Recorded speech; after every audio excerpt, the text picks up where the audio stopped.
Daylight Dave! Hey, welcome back. Hey, just a quick video on how I do my ballasting, and I'm working up here in Pleasanton. This is the old SP right away, and I just ballasted. Here, let me get a little pointer. I'll just use this. Just ballasted the main line here, and about 2 days ago, I ballasted all this this area in here. This I forget what is it, light brown color ballast. And this is the WP right away. I got to do that. I usually start from the back and then work up front. I've got some screen down because I'll put some plaster for the hillside here. And here's the original, or the actual pics of Pleasanton. You guys probably seen this before. This is the old WP right away. And kind of looking at the train as it's going by. Not much in the way of scenery, just a bunch of sagebrush. If anybody has a good idea as far as how to do that, let me know. Kind of get that, I don't know, dull brown color on that. But this is the old SP. Funny thing is, you know, this is after they abandoned it. God, I forget the year. I'm not even gonna care to guess. I want to say 90s sometime, but they tore out all the tracks except for this track right here. They saved this and they connected it to the WP way up here, and then behind me it's connected to the old WP, which is the UP. But we would use it for empty well cars. You know, they need to park long trains of empty well cars, so we take them out there to Pleasanton and ditch them right there. Anyways, let's get back into ballasting. This is where I'm at. So I just dropped in one tie. I got to drop in one more tie underneath the rail joiners. These are just old scrap wood ties I have, micro-engineering ties. First thing I do is I take a tie and I pinch it down. I pinch it down tight, trying to squish it down so it doesn't raise the piece of track right there. We get in here, just like the real railroad, slide that tie in, grab it from this end, pull that through. Reason I kind of do it right now is after I do the ballasting, and the ballasting is, well, I'll show you how I do that. But anyways, it's not glued in the center. And that way I could just put a little ballast over it and then go to glue. So, of course, I bumped that one there. Let me scoot that one back over again. Okay, looks good. Kind of blends in. Okay, getting over here. First thing I do is, and I'm going to try to do this. Hang on. Okay, here's my glue bottle. It's got a flat tip, as you can see. And I just come along here, and first thing I do is I'll take a little bead. And I'm going to have to go over that glue right there, that ballast. And just take a little bead, not too big. Come along. Do the same thing, come along the backside. Okay, I'm going to take this brush. I just want to make sure the whole thing's coated. And just the sides. I'm not going to do anything but just the sides. That's it. Okay, same thing with the back side. Let's do the flip side here. Okay, perfect. Next thing I do is I come along, I've got ballast. I use fine. I like the fine. It's a blend. I blend it myself. Just take the light and the dark gray and blend it however I want to blend it. Reason I have this, I don't use this except for fill. So I'll take that where there's, you know, there's gaps in the cork here where I had to put, like here, there's a big old hole right there. So I'll fill that in with the medium blend, and you kind of see the medium right there versus the fine. So then I'll come along, I'll put some fine ballast over that. And I'm gonna do that ballast off camera, hang on. Oh, you can see where the switch is raised up because it goes from, well, there's two different levels here. There's, this is kind of a lower level here. And then it butts up to the little higher level where the wood's at. And you can see, you know, in certain areas I use cork. Like this is all cork, thin cork under here in that area. But I'm going to come in and attack this because there's a big gap underneath this switch, and that's where this medium blend comes in. That's the only times I use this stuff right here. Okay, hang on.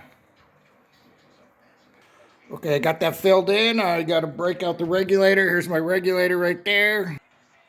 Okay, got that all broomed. Looks nice, nice and neat. Now I'm going to attack this. I'm just going to sprinkle this. And the trick is I mainly just want it on the sides. I'm not worried about the center part too much yet, but just the sides, both sides. Okay, sprinkle some ballast down. Again, mainly I wanted to cover the sides there. And tie gang's got to come out, put some ties right there. And I'm going to break out the regulator again and clean it all up, make it look all nice and pretty. Oh, side note, this connection track up until a few years ago was not here. Because again, I just modeled the SP and the WP, but when the UP bought my railroad, bought the BAC V RR, they put in this connection track between the two, so they can work the industries up here. You know, when I brush, I'll take the brush, obviously a pretty good size wide brush there, but I'll kind of pull it up into the sides there. So it came out nice, looks pretty good. So I'm gonna let that dry. I let the sides dry for a couple hours, and then I attack it with there's about 10% isopropyl alcohol in this water bottle versus water. And then in here, I'd say about 15% glue, and the rest is just water mixed in. So, but I'll spray it first. Oh, and here too, not only the glue and the water, but I give a good squirt of some dishwashing detergent or soap or whatever. And that helps it kind of sink into the ballast. So yeah, looks good. I'll just let it sit for a couple hours and let the sides dry, and then I'll do the top and get it all set in. So hey, I'm gonna finish up here, just maybe go up to a little past that signal. But yeah, tie gang came out. They put in an old tie. Push that in a little bit. There we go. Yeah, same thing. Put a tie right in there too. You know, my switch points. This is there's a tortoise on this, and that's the number of the switch is 75 as far as my remote. Anyways, you know, I don't put much ballast around the points because it seems like you just have problems. And here's a real railroad story. I'm down at Lathrop, and she's not able to throw the crossover. There's a crossover there. You hook a left, and then you head towards Fresno. But she wasn't able to throw the darn switch.